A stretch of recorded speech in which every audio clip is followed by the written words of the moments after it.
Hoje a gente vai mergulhar na jornada de Rodrigo Xavier da Silva. E olha, essa é uma daquelas histórias poderosas sobre como escapar de um destino que parecia, sabe, já traçado e conseguir construir riqueza. Mas o mais legal é que isso é mais do que uma história. É um guia prático para qualquer um começar. Bom, vamos começar por aqui.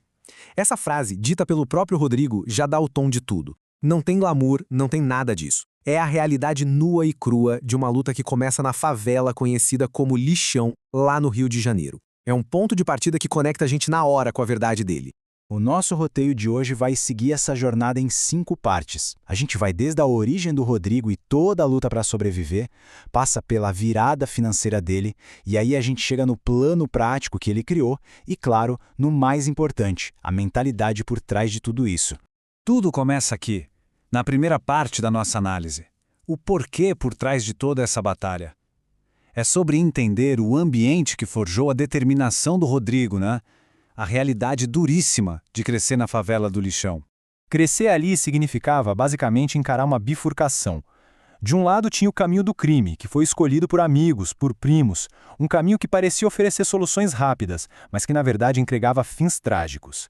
E do outro lado, o caminho da sobrevivência, bem mais difícil, disciplinado, que foi a aposta do Rodrigo por um futuro diferente.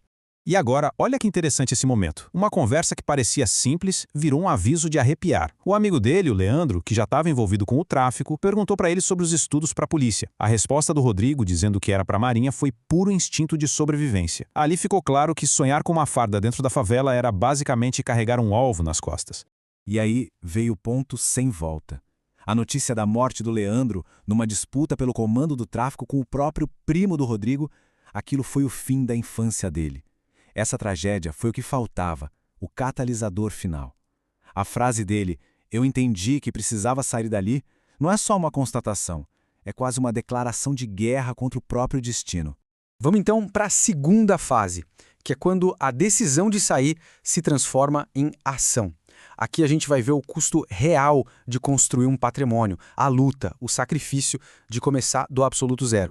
E isso aqui mostra perfeitamente a pressão. Pensa só, pagar uma prestação de R$ 709 de um terreno, ganhando pouco mais de 1.000 por mês. Cada hora extra não era uma opção, era uma necessidade vital, era viver literalmente numa corda bamba financeira, onde não tinha espaço nenhum para erro. E no meio dessa luta toda, vem uma lição financeira clássica, aprendida do jeito mais duro. Ele comprou um Monza Classic. Parecia um sonho, né? Mas se revelou o que ele hoje chama de passivo tóxico. Um bem que, em vez de agregar valor, vira um ralo de dinheiro e de tempo, destruindo o pouco que ele conseguia juntar. Foi uma verdadeira aula sobre custo de oportunidade. E então, o ponto crucial. Num dos trabalhos mais difíceis que ele teve, dentro de um freezer a 18 graus negativos, ele ouviu essa frase de um colega. Uma zombaria que, nossa, poderia desmoralizar qualquer um. Mas, para o Rodrigo, isso virou combustível. Ele simplesmente se recusou a aceitar que o gelo daquela câmara iria congelar também as ambições dele. E essa recusa em aceitar o destino nos leva direto para a terceira parte, a grande virada. É o momento em que anos de luta, anos de sacrifício, finalmente encontram uma oportunidade. E aí o jogo muda completamente. Depois de anos esperando, e até de uma disputa judicial, ele finalmente foi nomeado guarda portuário. O impacto financeiro foi o que ele mesmo chama de salto quântico. O salário pulou de uns R$ 1.400 como operário para R$ 4.500 como servidor público. Essa mudança não foi só de número, representou uma realidade totalmente nova. E aí, pela primeira vez na vida, depois de pagar todas as contas, sobrava dinheiro no fim do mês. Esse excedente, para alguém que estava acostumado a viver no limite, foi a faísca. Despertou a curiosidade, a vontade de aprender a fazer aquele dinheiro trabalhar para ele.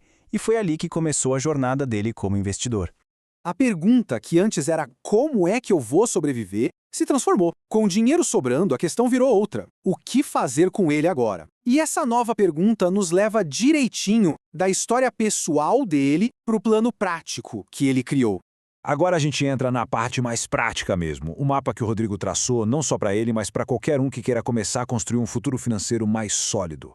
O plano dele é baseado em 4 passos que são fundamentais. Primeiro, controlar os gastos. Segundo, definir objetivos claros. Terceiro, construir a reserva de emergência. E por último, 4º passo, investir de acordo com o prazo de cada objetivo. Simples, direto e muito, muito poderoso.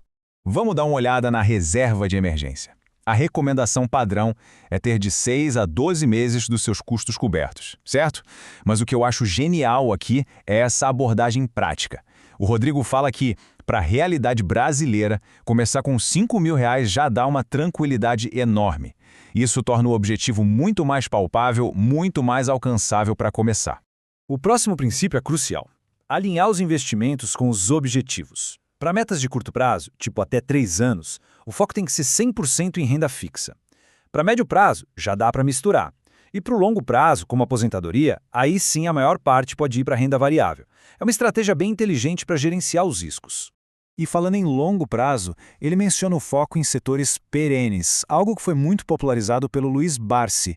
É o método BEST. Ele foca em setores essenciais da economia: bancos, energia, seguros, saneamento e telecomunicações. São empresas que, no geral, tendem a ser bem estáveis e boas pagadoras de dividendos, que é a base para construir uma renda passiva.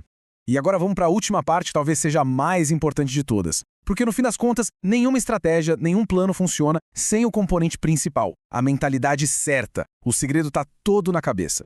E esse cronograma aqui mostra o poder da disciplina em ação. Olha só, os primeiros R$ 100.000 levaram 40 meses de uma disciplina espartana, como ele diz. Mas, graças ao efeito bola de neve dos juros compostos, os 100 mil seguintes vieram muito, mas muito mais rápido. É a prova de que a constância é recompensada de forma exponencial. Aqui está o contraste fundamental. Com o mesmíssimo salário, existem duas mentalidades.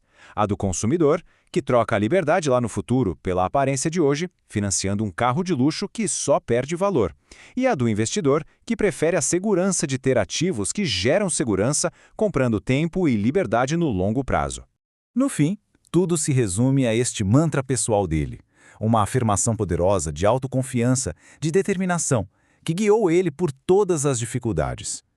Eu quero, eu posso, eu serei. É sobre tomar as rédeas da própria história. E a gente termina com essa reflexão. A história do Rodrigo é um testemunho de escolhas, de disciplina e da coragem de acreditar que dá sim para reescrever o próprio destino. A questão final, portanto, é uma que cada um tem que responder por si mesmo.